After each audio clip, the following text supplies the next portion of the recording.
बिस्मिल्लाहिर्रहमानिर्रहीम। अस्सलामुअलैकुम। आपका मेज़बान मलक जावेद इकबाल शानी आपकी खिदमत में हाजिर है।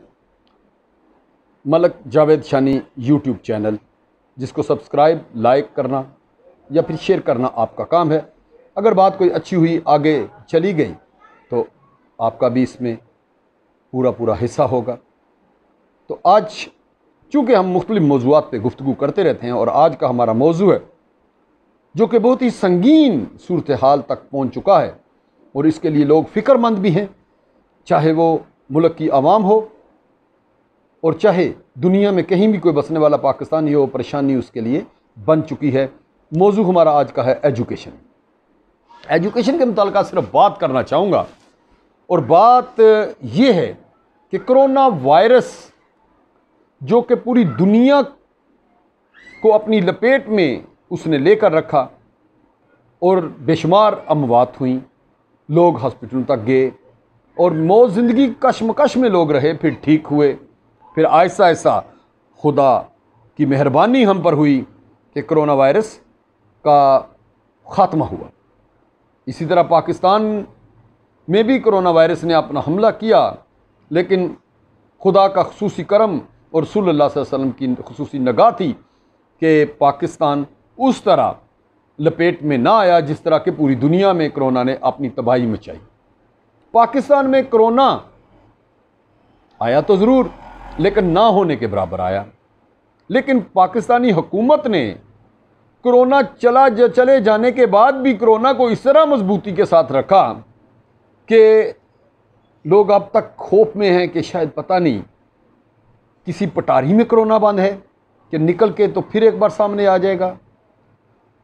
पूरी दुनिया का निज़ाम धर्म बरम हुआ, लेकिन दोबारा फिर बहाली की तरफ चल पड़ा।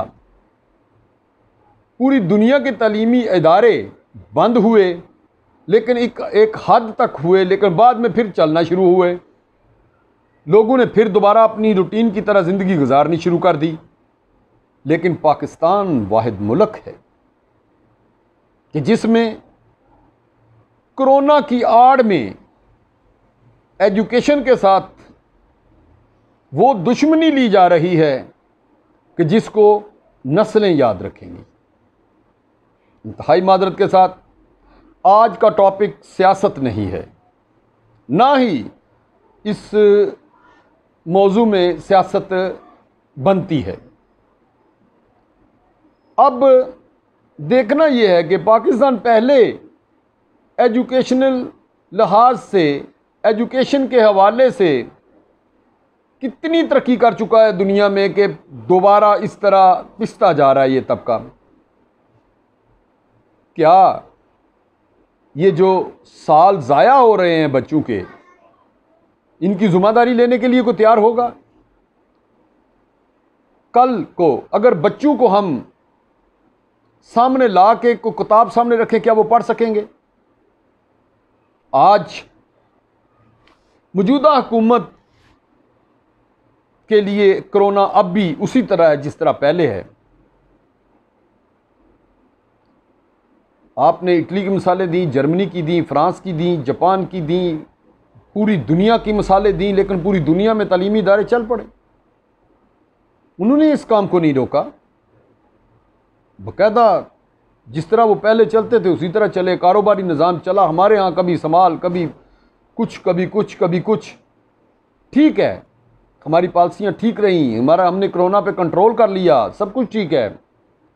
लेकिन मैं पूछना ये चाहूँगा, बात सिर्फ ये है कि अगर आप लोगों ने मार्केटें खोल दी, बाज़ार खोल दिए, सिनेमा हॉल खोल दिए, थिएटर खोल दिए, कोई ऐसा तबका फ़िक्र मुझे बताएं जिसको आपने आज़ाद नहीं किया। सिर्फ़ और सिर्फ तालीमी इदारों पर आकर कोरोना का हमला यकदम करना मेरी समझ से बाहर है। ओ भाई, इन लोगों का क्या कसूर है? इन लोगों के अंदर से निकालना क्या चाह रहे हो आप? सिनेमा में लोग इकट्ठे होकर बैठते हैं, जाके हल्ला गुल्ला करते हैं, वहां पे कोरोना ख़त्म हो गया है। महरमुल हराम जा रहा है, अल्हम्दुलिल्लाह बड़ा ही पुरस्कून जा रहा है, मजालस हो रही हैं, लोग बाहर निकल रहे हैं, तो क्या कोरोना ख़त्म हो गया? अजीब अहमकू वाली बात है। यहाँ पे कोरोना नहीं, सिनेमा हॉल में कोरोना नहीं, मार्केटों में कोरोना नहीं, थिएटरों में कोरोना नहीं, बाज़ारों में कोरोना नहीं, सिर्फ़ और सिर्फ एजुकेशनल दारों में, अगर इदारों में कोरोना है तो इस कोरोना को माजरत के साथ मैं वक्त के हुक्मरान और उनके चाहने वालों से पूछूंगा कि इस कोरोना को कैसे ख़त्म हम करें। आपको पता है 50 से 60% वो सफ़ेद पोश लोग हैं जो रेंट की बिल्डिंग लेकर ये इदारे चला रहे हैं और बच्चों का रोशन मुस्तकबिल लेकर आगे बढ़ रहे हैं। अब उनमें से कितने बचेंगे? कुछ भी नहीं, ज़ीरो, बिल्कुल सिफर। क्यों? वालिदैन फीस कहाँ से देंगे? कारोबार तो वैसे ही ठप है।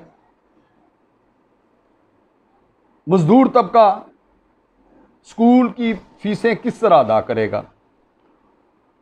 अब स्कूल के उसातिज़ा जो हैं, डायरेक्टर हज़रात हैं, वो इस चीज़ पे गुस्से में भड़क रहे हैं कि भाई वालिदैन हमें फ़ीसें नहीं दे रहे। भाई वालिदैन फ़ीसें कहाँ से देंगे? वो तो खुद घर में बैठे हुए हैं, अभी तक घर नहीं चल रहे उनके। ऊपर से जी कॉलेज जो है वो नया एडमिशन नहीं लेगा। क्यों भाई? ऑनलाइन एडमिशन होंगे। ऑनलाइन मादरत के साथ मैं इमरान न्याजी साहब और आपकी टीम से पूछना चाहूँगा, कितने लोग हैं पाकिस्तान में जिनके घरों में हर बच्चे के पास मोबाइल होगा?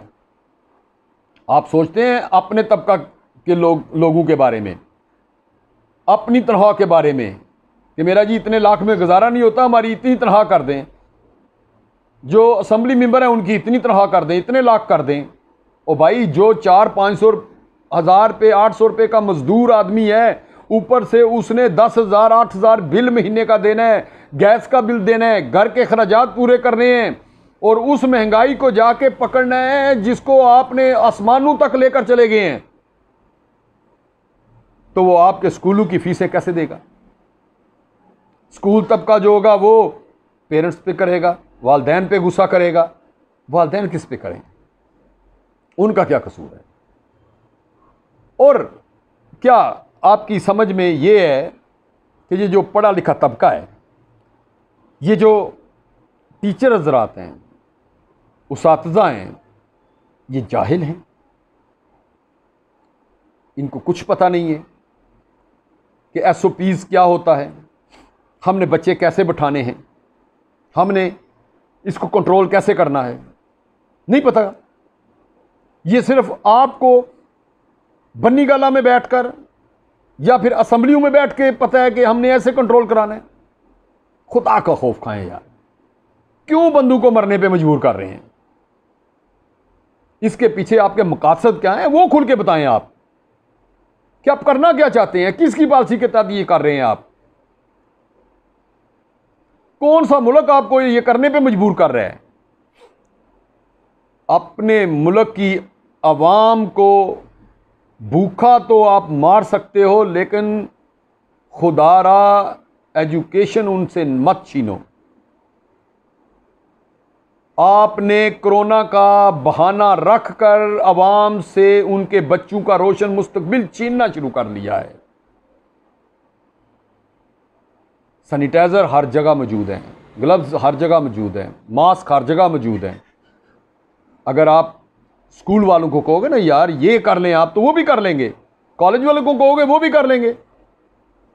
ये कौन सी बड़ी बात है? लेकिन अफसोस के साथ कहा जा रहा है कि आपकी इंतकाम की आग अपोजिशन से लेकर एजुकेशन तक है। मैं कभी भी ये बात ना कहता, लेकिन मुझे मजबूरन कहनी पड़ी है कि आप उसातिज़ा का हक मार रहे हो। उसातिज़ा मांगने पर मजबूर हो गए हैं। उसातिज़ा ये लेमन जूस वगैरह ये इनकी बोतल उनकी रेडियां लगाने पे मजबूर हो गए हैं। उसातिज़ा क्या कहूँ मैं, खुदारा उस्ताद के तकद्दस को समझो, उसको मजबूर ना करो मांगने पे। जो मिशन लेके वो बाहर निकला है उस मिशन को खात्मा मत करो। अगर कोरोना है, उस कोरोना की पॉलिसी जो घर में चल रही है वही स्कूल में भी हो सकती है। 20 बच्चे बैठते हैं तो 10 बैठा लें आप, सेकंड टाइम 10 कर लें, 20 पूरे हो जाएंगे। क्लासें डबल लगवा लें। फिर उसके बाद आपने बड़ी मोहब्बत के साथ ऐलान ये कर दिया कि जी 4 क्लास तक 5 क्लास तक बच्चे नहीं स्कूल आएंगे, नर्सरी से लेकर। ओ भाई, अगर उनकी बेस ही नहीं बनेगी तो कल को क्या वो पढ़ेंगे? उनकी बेस खराब कर रहे हो आप। फिर सीधा सीधा कह दो कि बच्चों को घरों से जूं ही वो बोलना शुरू होते हैं उनको मजदूरी पे लगा दो। भाई, एजुकेशन का पाकिस्तान में फायदा ही नहीं है। एजुकेशन का हमने खात्मा कर दिया है, बस बात खत्म हो जाएगी। ये 9th से आपने 10th में बच्चा फेंका, 10th से आपने फर्स्ट ईयर में फेंक दिया। उसके बाद आप कह रहे हैं कि नहीं जी एडमिशन नहीं होंगे, आपने ऑनलाइन पढ़ना है आपने। यार क्या ये बकवास है? किस तरह की पॉलिसी है ये? ओ भाई, अगर आप कोरोना पे कंट्रोल कर सकते हो ना, तो एजुकेशनल दायरे जो हैं वो अपने बच्चों पे कंट्रोल कर सकते हैं। अल्हम्दुलिल्लाह अल्हम्दुलिल्लाह अब कोरोना नहीं है। अगर है भी थोड़ा बहुत तो उसकी हिफाजत की जा सकती है बच्चों की, उसके लिए पॉलिसियाँ बनाई जा सकती हैं, उसके लिए SOPs आपने पहले ही बता दिए, वो हो सकते हैं। तो आप ऐसा क्यों कर रहे हैं? ऐसा करने से आपको तो दिली खुशी होती है, लेकिन वालिदैन पिस गए हैं, बच्चे ख़राब हो गए हैं। उसातिज़ा का सारा दारो मदार जो है वो तालीम पर है, एजुकेशनल दारू से है, उनका सारा दारो मदार मिट कर रह गया है। तो ये सारी जो इकट्ठी होकर बद्दुआएं हैं ना, ये आपके लिए होंगी। और मैं ये कहूँगा कि इस हुकूमत को कहूँगा कि खुदारा ऐसा जुल्म मत करें। इस जुल्म से छुटकारा जो है बहुत ज़रूरी है।